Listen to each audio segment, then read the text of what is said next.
El acuerdo con los organismos multilaterales y el Club de París, que se canaliza inicialmente en un acuerdo con el Fondo Monetario Internacional, todavía no ha alcanzado ese nivel, simplemente se ha llegado a un entendimiento sobre el sendero fiscal a transitar y sobre ciertas pautas en materia monetaria.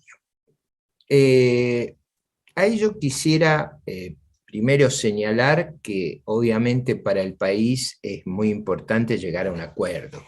¿Por qué? Porque eso le facilita la renovación de la deuda con todos los institutos, digamos, financieros, del mercado de capitales, de la arquitectura financiera mundial, que no son mercantiles, es decir, que no son operaciones de mercado. Cuando uno coloca bonos o obtiene financiamiento de proveedores o un préstamo bancario, esos son operaciones de mercado. Las operaciones con el Banco Mundial, con el BID, con la CAF, con el Fondo Monetario, con el Club de París, son operaciones con organizaciones de tipo estatal en general, con tasas y circunstancias que son muy difíciles de conseguir en el sector privado. Por eso, ningún país de ingresos medios, y nunca lo hizo la Argentina, defaultió esta deuda y es casi el punto de principio para cualquier negociación internacional o acceso a los créditos comerciales, financieros y de inversión. Nunca, esto es muy importante, a pesar de las crisis, de las cosas que nosotros hicimos, que hemos hecho en los últimos 70 años, de todo, dejamos de cumplir. Por eso es muy significativo esto, se ha discutido tanta barbaridad en estos últimos 15 días que yo sugiero a alguno que tenga interés que lea el acuerdo con el Fondo Monetario que firmó Néstor Kirchner en el 2003, porque si no estamos mintiendo sobre los datos de la realidad. Ahora, el acuerdo, ¿qué es lo que yo pienso de la economía del acuerdo? Bueno, yo personalmente creo que la Argentina necesita una gran reforma estructural. El gobierno se vanagloria de no hacer reformas estructurales. Yo creo que necesitamos reformas estructurales muy profundas por los defectos de nuestra legislación o por circunstancias exógenas a nuestra legislación, pero que nos afectan. Digo, en materia de empleo, yo acabo de presentar en el Congreso un proyecto de fomento del empleo que implica reformas importantes, sobre todo muy decisivas para las pymes. No se necesita que los organismos multilaterales nos pidan esa reforma, pero yo llamo la atención que hace muchos años que el empleo privado formal no crece.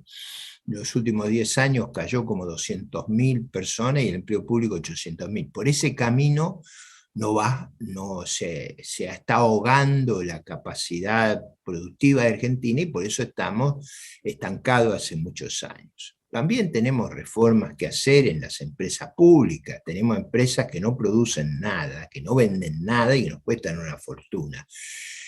Ajustar al resto de la sociedad para sostener esos monstruos no tiene ningún sentido, no lo hace ningún país del mundo, no es inteligente.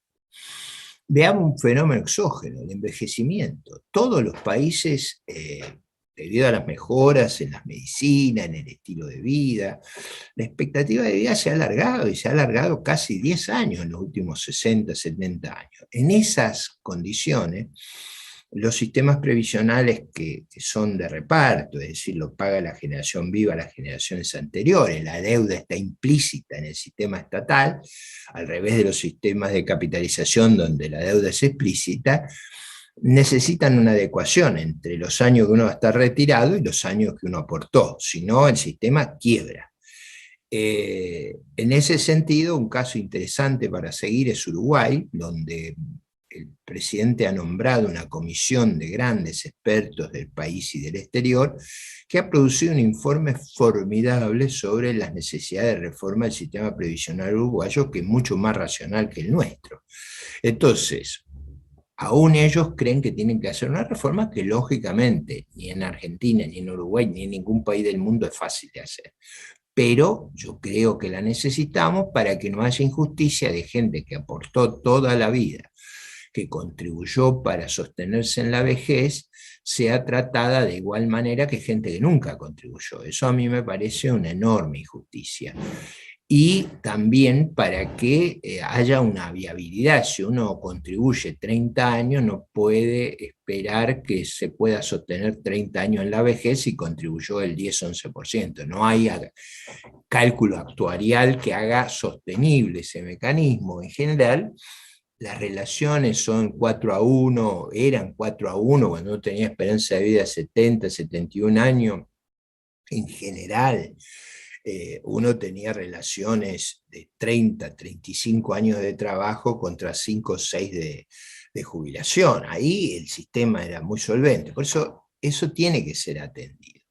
Como otros problemas que tiene el país de inserción en el mundo, nosotros tenemos un mecanismo de expulsión de unicornios, tenemos como 11 espectaculares que han juntado capital por más de 130.000 millones de dólares, y en general los innovadores, los creadores, se van del país por impuestos confiscatorios, por impuestos exagerados, que en parte vienen a sostener ese sobreempleo público. Yo era ministro hace 21 años, teníamos, a 22 años, teníamos alrededor de 2 millones de empleos, hoy tenemos 4. Bueno, esa sobrecarga que se ha generado implica más impuestos, por eso el sector privado se siente permanentemente ahogado. ¿Por qué está ahogado y no lo estaba antes? Bueno, porque sostener ese envejecimiento de la población, esos déficits de las empresas, ese sobreempleo público cuesta. Entonces, creo yo que es un enorme error rehuir las reformas estructurales, no porque vengan en un acuerdo. Yo creo que hay que hacerlas con fondos, sin fondos, con multilaterales, sin multilaterales, con Club de París o sin Club de París, sin reformas, sin mejorar la inserción en el mundo, sin cambiar ese sistema disparatado de tipo de cambio. Yo no veo cómo la Argentina se reactiva. Por eso a mí, la economía de un programa que demora mucho, la corrección fiscal. Yo creo que la gente cree que la corrección fiscal no importa. Vamos a ponerlo en su medida. A lo largo de la gestión de este gobierno se han acumulado como 70.000 millones, un poco más de deuda interna. ¿Cómo la acumulamos? Bueno, financiando los déficits. ¿Dónde? 50.000 en la tesorería y alrededor de 30.000 en el Banco Central. Esa deuda renovarla va a ser un parto. Ahora, si además queremos colocar todos los años 12, 13.000 millones más, hasta que lleguemos al déficit cero, eso implica un esfuerzo y una tasa de interés que no va a quedar crédito privado. Ahora, sin crédito privado, ¿cómo se reactiva el sector privado? ¿Cómo invierte? ¿Cómo se financia? Es por eso que esos dilemas yo no comparto la estrategia que luce como que como postergamos la reforma y postergamos la corrección fiscal es más, digamos, es más humano el programa. No es cierto. Es un programa que lo que hace es postergar los problemas y hacerlo más duro para la próxima administración. Pero digo, dicho esto, mejor es tener un programa que no tener. Mejor sería un programa que hiciera las correcciones que le permitieran al sector privado recuperar su empleo, su producción, su vigor. Tercero, mejor sería un programa que en vez de tomarlo como aceite de ricino, donde todo el mundo se quiere borrar de hacerle frente a los problemas, los celebráramos con alegría, diciendo estamos volviendo a la normalidad, al mundo, esto va a ser el puntapié de una normalización de nuestros mercados de capitales, de los bonos. Los argentinos, en vez de ahorrar desesperadamente en dólares o en bienes físicos, van a poder ahorrar en su moneda, en su sistema financiero, en su mercado de capitales. Esa es la forma de transmitir un programa, pero bueno, es lo que tenemos y también hay que ser, la sociedad civil tiene que ser responsable, es lo que votamos. O sea, yo no, ni muerto voté esto, pero digo, es lo que la sociedad votó y ahí hay 2 años de plazo todavía de este gobierno. Entre paréntesis, acá viene un tema que es importante y que está relacionado a la renuncia del jefe de bloque del oficialismo. ¿Qué es el problema de quién es responsable de este programa? En un sistema presidencialista como tiene Argentina, la responsabilidad de la política económica es del Poder Ejecutivo. La carta de intención la firman el ministro de Economía y el presidente del Banco Central. No puede ser responsabilidad del Parlamento o de la oposición, no lo puede ser por principio. En nuestro Congreso existía en el pasado la legislación, la Ley de Administración Financiera, que es la que regula las operaciones de endeudamiento del Estado, establecía que en el caso de los organismos multilaterales, como surgen de un acuerdo internacional de rango constitucional, el Poder Ejecutivo estaba autorizado a hacer esas operaciones sin buscar la aprobación del Congreso. El año pasado se hizo una reforma para que eso tuviera que pasar por el Congreso. Pero acá hay que ser cuidadosos. Lo que autoriza el Congreso no es el programa de política económica de la Carta de Intención. Lo que autoriza es el financiamiento.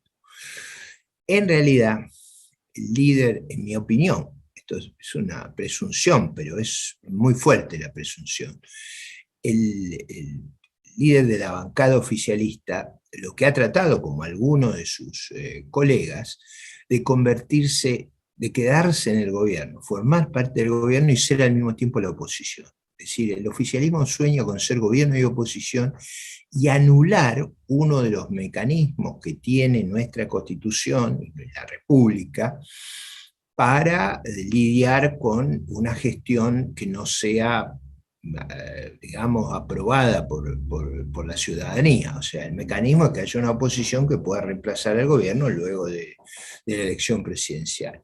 Si se confunden oficialismo y oposición, ese propósito se frustra. Y si el oficialismo quiere ser al mismo tiempo oposición y oficialismo, ¿por qué sueña con que haya un régimen hegemónico en el cual no haya alternativa? Más aún, si son los mismos miembros de una familia, lo que son oficiales y oposición, el problema es aún más grave.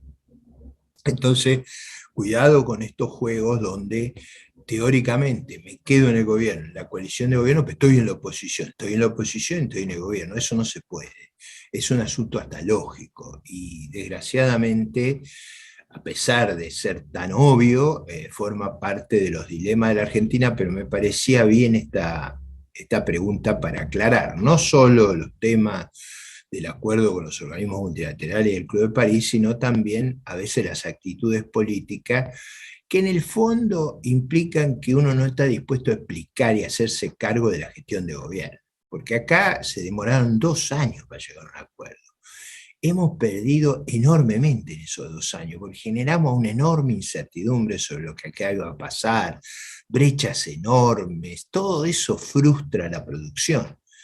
Ahora, ¿cómo se llega al acuerdo? Bueno, se llega con esa situación de emergencia absoluta. Es tómelo o déjelo. Eso no es bueno, no ha sido bueno, hubiera sido muy sano que lo hubiéramos discutido, que hubiéramos mirado las opciones. Ninguno de nosotros, sobre todo los que somos más grandes de edad, somos tontos, sabemos que los dilemas que tenemos son costosos, no hay nada fácil, y mucho menos un cuento de fantasía como que vamos a bajar el déficit sin hacer nada. Eso, digo, es como si yo le dijera a mi cardiólogo que voy a bajar el peso sin hacer dieta. Eso no existe, aunque a uno le encantaría que fuera así, porque el problema es que uno disfruta la ingesta y no la dieta, pero no existen esas cosas, seamos serios. Muchas gracias por escucharme.